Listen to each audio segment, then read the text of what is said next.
নমস্কার বন্ধুরা, তথ্যমিত্র ইউটিউব চ্যানেলের পক্ষ থেকে তোমাদের সবাইকে স্বাগত।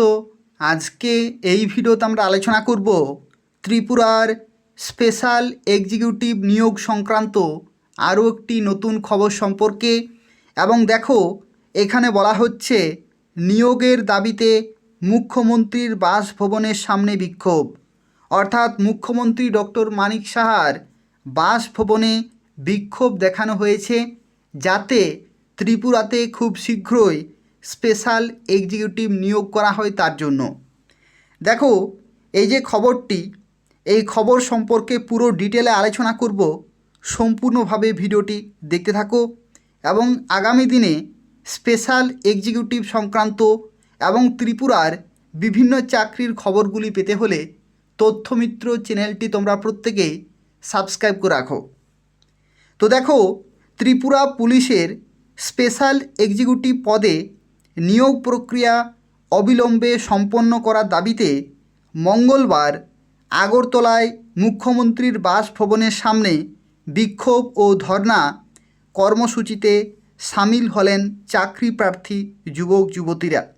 অর্থাৎ চাকরি প্রার্থী যুবক যুবতীরা তারা কিন্তু প্রত্যেকেই গিয়েছিলেন মুখ্যমন্ত্রীর বাসভবনের সামনে এবং সেখানে তারা প্রত্যেকেই কিন্তু বিক্ষোভ এবং ধর্না কর্মসূচিতে সামিল হয়েছিলেন। দীর্ঘ 4 বছর ধরে নিয়োগ প্রক্রিয়া ঝুলে থাকায় ক্ষোভে ফেটে পড়েন তারা। অর্থাৎ এই যে স্পেশাল এক্সিকিউটিভ নিয়োগ, এটা কিন্তু দীর্ঘ 4 বছর ধরে আটকে রয়েছে এবং এখনও পর্যন্ত এই নিয়োগ প্রক্রিয়া কিন্তু সম্পন্ন করা হয়নি। 2023 সালের বিধানসভা নির্বাচনের প্রাক্কালে রাজ্য সরকার ত্রিপুরা পুলিশের স্পেশাল এক্সিকিউটিভের 6,067টি শূন্যপদে নিয়োগের বিজ্ঞপ্তি জারি করেছিল। সেই অনুযায়ী নিয়োগ প্রক্রিয়া হলেও পরীক্ষার ফলাফল এখনও প্রকাশ না হওয়ায় চরম হতাশায় ভুগছেন হাজার হাজার চাকরি প্রার্থী। বারবার প্রশাসনের কাছে দাবি জানানো হলেও কোনো সদুত্তর না মেলায় শেষ পর্যন্ত রাস্তায় নামতে বাধ্য হয়েছেন তারা। কারণ দীর্ঘ 4 বছর ধরে তারা কিন্তু অপেক্ষা করে আছেন যে কবে 6,067টি শূন্যপদে স্পেশাল এক্সিকিউটিভ নিয়োগ করা হবে। এই আশায় কিন্তু তারা 4 বছর ধরে অপেক্ষা করে আছেন, অথচ এখনও পর্যন্ত কোনো সদুত্তর না পাওয়ায় তারা অবশেষে রাস্তায় নামতে কিন্তু বাধ্য হয়েছেন। চাকরি প্রার্থীদের অভিযোগ, রাজ্য সরকারের প্রায় প্রতিটি দপ্তরেই বিপুল সংখ্যক কিন্তু শূন্যপদ রয়েছে এবং এটাই বাস্তব।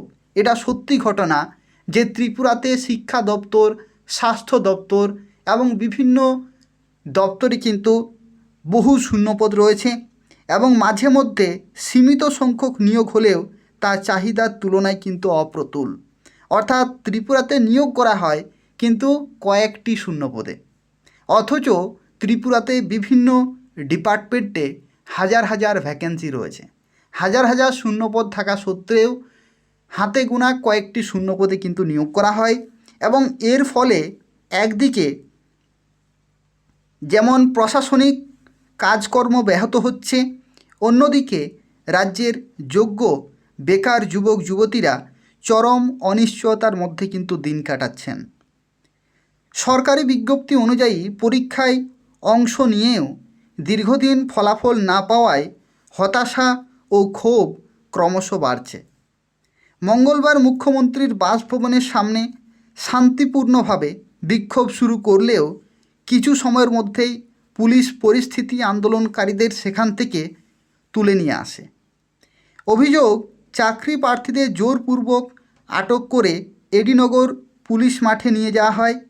এই ঘটনায় বিক্ষোভকারীদের মধ্যে আরও ক্ষোভের সঞ্চার হয়। চাকরি প্রার্থীরা জানান যে সামনে আরও একটি গুরুত্বপূর্ণ নির্বাচন কিন্তু আসছে, তাই সরকারের দৃষ্টি আকর্ষণ করতেই তারা এই কর্মসূচি গ্রহণ করেছেন।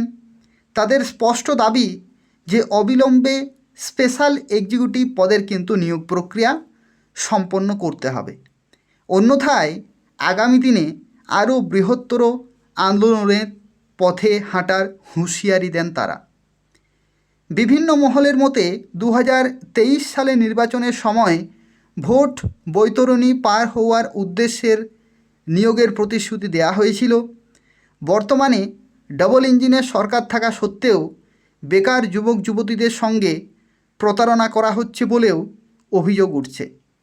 এখন দেখার বিষয় যে সরকারের তরফে এই যে দাবি, সেই দাবির প্রেক্ষিতে কী পদক্ষেপ নিচ্ছে সেটাই কিন্তু বেকার যুবক যুবতীরা অপেক্ষা করে আছেন।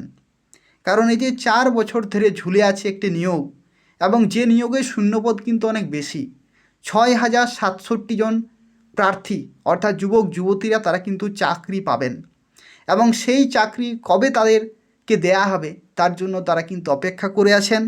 দীর্ঘ 4 বছর কিন্তু পেরিয়ে গেল, এবং আগামী দিনে নির্বাচন আসছে, এবং নির্বাচনের কথা মাথায় রেখে সরকারকে খুব তাড়াতাড়ি কিন্তু এই নিয়োগ প্রক্রিয়া কমপ্লিট করতে হবে। অন্যথায় প্রত্যেকটা বেকার যুবক যুবতী তারা কিন্তু ভোট বাক্সে এটার জবাব দেবে। তো এই হচ্ছে অত্যন্ত গুরুত্বপূর্ণ একটি খবর স্পেশাল এক্সিকিউটিভ সংক্রান্ত, এবং পরবর্তী দিনে আরও যা যা নতুন নতুন খবর আসবে সেগুলো আমি তোমাদের সময় মতো জানিয়ে দেবো। তো সেক্ষেত্রে এই তথ্যমিত্র চ্যানেলটি তোমরা প্রত্যেকে সাবস্ক্রাইব করে রাখো নিয়মিত প্রত্যেকটি চাকরির খবর সময় মতো পাওয়ার জন্য। ধন্যবাদ।